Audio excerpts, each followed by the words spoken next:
We had actually reached that point where we're like, why are we arguing so much? Like, do we want this relationship to continue? It was a long distance relationship, which had its pros and cons. Obviously we missed each other, but... And do you remember the first time I told you about you said... Hi Woolford Gang, welcome back to our channel. If you're new here, welcome. And if you like what you see, please hit the subscribe button and automatically you will become part of the Woolford Gang. Guys, as you can see, I have managed to get Mr. Woolford to do a video. As you guys know, this channel is usually driven by myself and my daughter Sophia, because this husband of mine is so busy and sometimes doesn't always have time to create content. So as you can see by the title, today we are going to be talking about how we have actually managed to stay together for 8 years. How have I not killed you yet? How have I not killed him yet? It's crazy. But yeah, we're just going to discuss about, you know, our relationship from the start and where we're at now and how we've actually managed to stay in love with each other. So I'll let you start. Okay. So we started off as friends, first of all. So we both used to work together. So that's a big one if you're going to be in a relationship. You know, you've got to kind of imagine yourself as a friend with that person as well, because you're going to be spending a lot of time with them. And it's not all about, it is about showing love, but also at the same time it's about sort of having a good time with each other and sort of, you know, sharing similar interests as well. That's important. Can I just add something? Yeah, definitely, you are right. Like, being best friends is something that's really, really important. Like, Josh is my best friend, and we gossip together, we share everything together, and the fact that our relationship was actually built on friendship, I think that's really, really helped us stay sane for the past 8 years. Yeah, definitely. So we were friends for about 1.5 years, and then we were sort of dating for about 4 months, wasn't it? Until we sort of officially asked you to be my girlfriend. And then like pretty much to start with, when we first properly started dating, it was a long distance relationship, which had its pros and cons. Obviously we missed each other, but also it gave us a space to sort of focus on my studies. I had another year of uni left, and you know, if we were mature enough to sort of, you know, go without seeing each other, and still be willing and be able to make it work, then it said a lot about the relationship. So it really worked well. We never sort of had any sort of feelings of distrust towards one another. We always felt comfortable. Like, if you're away for sort of 4 weeks without seeing someone, you know, you're not all there with them all the time. Some people, they get worried what they're up to, but we never had that issue. So trust is important, isn't it? Always having trust. And I think that's something we really have between each other. I never feel like, oh, Josh is doing something, or Josh never feels like Faith is doing something. And obviously at the time we were at university, 2 different universities. Josh was at Portsmouth and I was in Birmingham. So very long distance. But I think it helped whenever we're seeing each other. Yeah, we made it more special, definitely. Like, we would always have something planned to do. And it would always be like, I'd say I'd only come over for like a weekend and end up dragging it out to like 5 or 6 days, and then I'd missing a few days of uni. But no, it was nice to see it made that much extra special.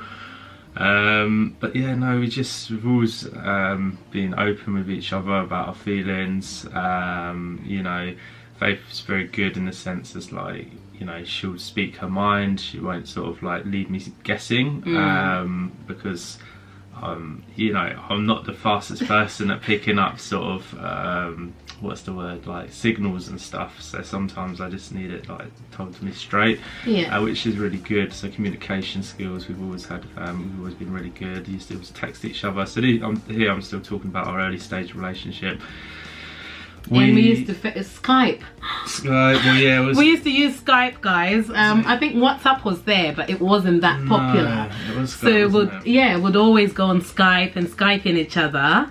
Wow, that's crazy, Josh. Yeah, it's that bad. is. I mean, we're only 28, guys. So we're only 28. We're not that old. Yeah. But yeah, we used to Skype each other quite a lot. And sort of, you know, if Josh couldn't Skype me for whatever reason, or I couldn't, we understood each other. Yeah, we weren't like, oh, why were you not picking up my that's Skype? That's another thing. We're not needy, are we? We're happy to let each other live their lives and, like, you know, get the balance right. Definitely. I can be spend needy a lot of time with each so. other. Yeah. Yeah. But no, it's fine. No, I think we had a good balance. And also, you know, we both got on with each other's friends, and a family, so that's always a big one as well. So yeah, no, it's really good. There was no sort of actually issues. We should do a video on how our family sort of first interpretations and how our relationships changed with our in-laws. We should do a video on that. But yeah, as time went by, obviously I graduated. I was still working in Birmingham, Wolverhampton actually. And Josh was in his last year of university. And then and then we ended up pregnant. And you were just finishing your uni, actually. No, you had just finished. For like 2 months. I was 2 months finished, So you hadn't actually graduated. Josh was working at a pub. Josh hadn't actually graduated yet, and there we were, stuck in a place where we were expecting a baby. And that could be very difficult, to be honest. But we stood by each other. We stood by each other. And we're very grateful for our families. They were very, very supportive, especially your dad financially. And your mum straight away was helping with finding the place, the flat which we were renting, because we knew we weren't going to be sort of, you know, you were still living. I was going to my mum's sometimes. Yeah, you were renting. I was renting in Wolverhampton. And I was still living at my mum's, wasn't I? Yeah. So we were like, we need to move in together. Yeah. If you're having a baby. So within 2 months of you being pregnant, we moved in together. Yeah. Which was nice. And that was a big step, And it from going from a long distance relationship to then living together. You know, we were worried. We're like, oh goodness, how is this going to pan out? Like, but in all fairness, it was fine, you know, it actually was absolutely fine. I think we're both very mature, considering, you know, we had to, you know, step up really quickly. And it was good. It was fine. I mean, I was so excited to be living with you. And also, you know, knowing that I was pregnant, I wanted us to be together in the same space. I didn't want to be in my own sort of town and you're in another town. So we're very transparent about what we wanted, being parents to be. And I think that really worked, being honest with each other. And guys, if I can say one thing, is my husband was really on board from the moment I told him I was pregnant and expecting Sophia. You were more excited than I was, probably, to be honest. I wasn't like, I was a bit shocked. You I were didn't know shocked. What I was getting myself into, because for me, I've not like been exposed to having to bring babies. Up babies and stuff like that. Whereas I have, because I've got a lot of siblings. So I didn't quite know how much was going to be involved, but I knew it was a big thing, obviously, a life-changing thing. But no, it was fine. We had a lot of support, didn't we? From family and stuff. So we were fine. We had a lot of support, and obviously hormones and stuff like that. I'm a bit of a handful sometimes, but Josh has still coped with me, which is good. You're not planning on leaving me anytime soon, are you? No, don't worry. You're alright. Please don't leave me. I love you too much. But anyway, obviously Sophia came, sleepless nights. That nearly broke us up. That was tough, so that's obviously everyone's probably who's had children has probably gone through that, you know, tiredness, you know, just crying babies, just extra stress. You don't know what to do to calm the baby down. You already, you know. I was so tired because I was breastfeeding and you were working and also doing your masters. Yeah, I was. Yeah. At the time, so it was very, very it was very exhausting, and we argued a lot. Yeah, over little stuff. Yeah, just like bickered, didn't we? Yeah, we argued. Else to vent out to, isn't it? Yeah, we argued a lot. Obviously, I was in the house. I had postnatal depression as well, so that didn't help.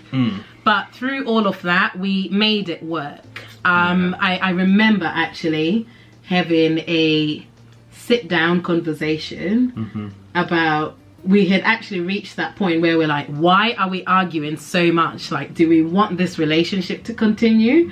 Sort of thing. And we sat down and spoke about things, and we realized that, you know, it's a new change. We're tired. I'm tired. You're tired. We've got a lot on our plate. And guys, we had Sophia at 23 years old. We were very, very young. I wouldn't say we were as mature as we are now. No. So that played a part as well.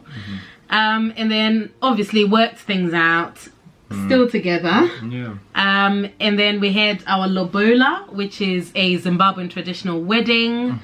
I've always been transparent to you about that from day one that we started dating. And do you remember the first time I told you about lobola? You said it's like not something, you know, you feel pressured to do, but I just wanted to do it anyway. You know, it's like a respect thing, isn't it? It's a cultural thing you should do. But yeah, you always told me from the outset.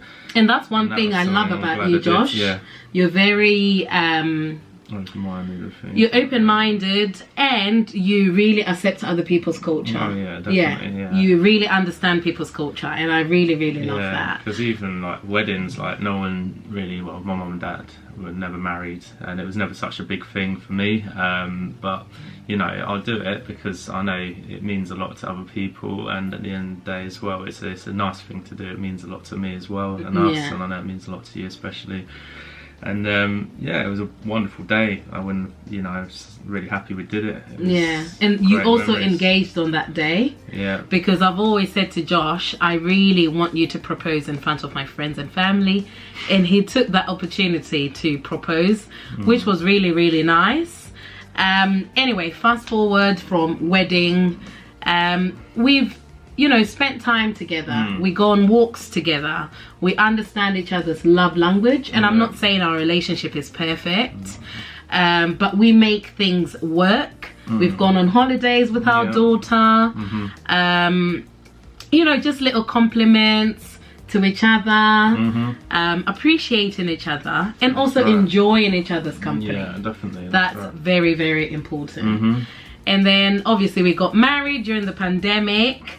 And would you say anything has changed since we got married? Obviously we've moved into a new house together since then, but since we got married, it's nice to be able to call you my wife, definitely, like in front of other people. It's nice to call you my husband. But yeah, I wouldn't say it's changed a lot, to be honest. Like, no, it feels like a next step, definitely. It is, it definitely feels like, we're married. But I wouldn't say anything has changed significantly. No, still, I still love you just as much. Yeah, I know what you're saying. I don't feel like anything has changed massively. No. Anything, we're still Josh and Faith. Yes. I'm not like, oh, you're my husband, so you should be doing this, or you're my wife and you should be doing this. We're not like that. No. So yeah. And here we are. We bought a house.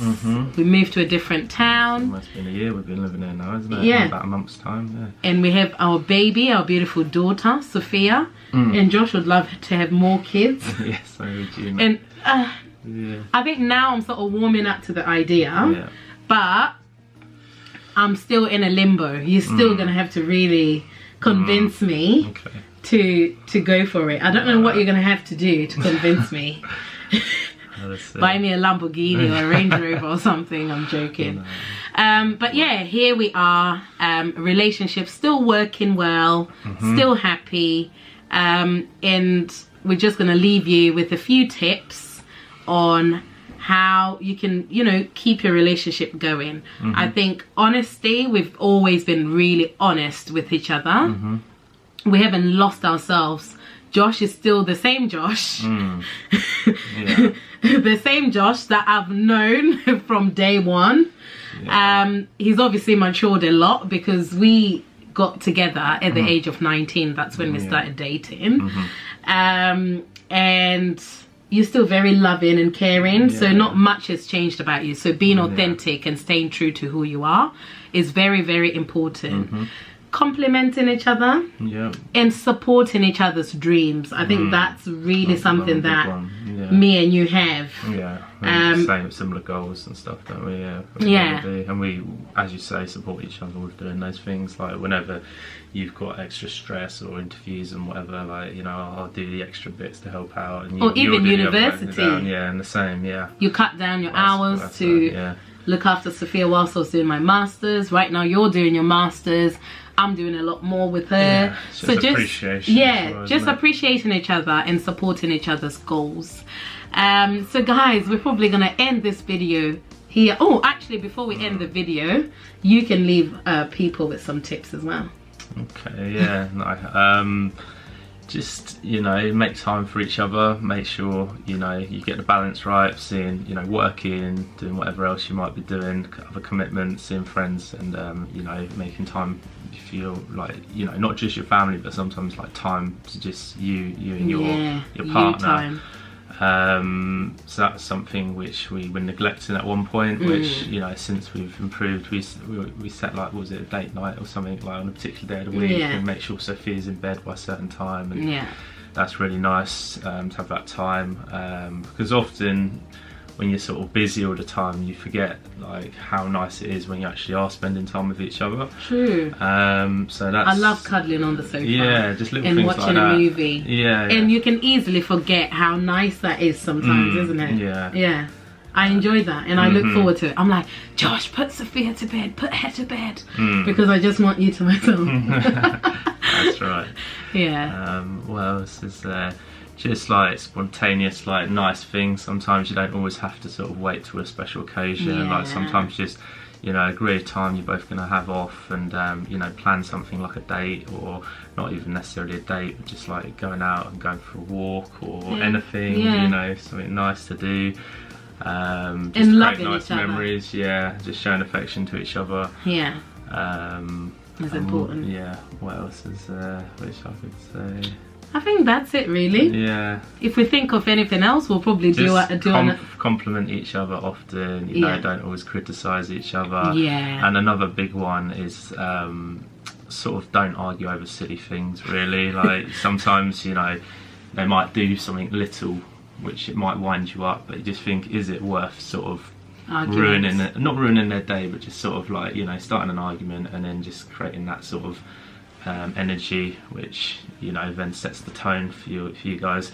True. And if you're away from the house all the time, try and make an effort to sort of like message each other and stuff. And that's a big one, actually. You can easily forget to text each other. Like when Josh and I were dating, had our long distance relationship, we would text like all the times. And then when we started living together, we weren't texting as much. Doesn't help I don't get good signal at work, but but we realised that we weren't texting each other as much. So it's something that you have to keep, you know, make sure you're, hey, how's your day going? That you're thinking of them, doesn't it? And, it's nice. Or hey, I love you so much. Or hey, have I ever told you how handsome you are? And also another one I think is let each other know like what your plans are and stuff. Communication. Like, communication definitely. And like, you know, just make sure you know what's going on, and you know, you're not surprised if someone's made plans or something and you're expecting to spend time with each other and stuff like that. Just, you know, explain what's going on. And that's a good one. That's it, really. So guys, we just thought we will share our story and how we are still together 8 years later. It's gonna be 9 years this year, guys, since we've been together. And hopefully those tips will be good for you in your relationship, or marriage. And we will see you guys on the next video. Bye, Woolford Gang. Take care.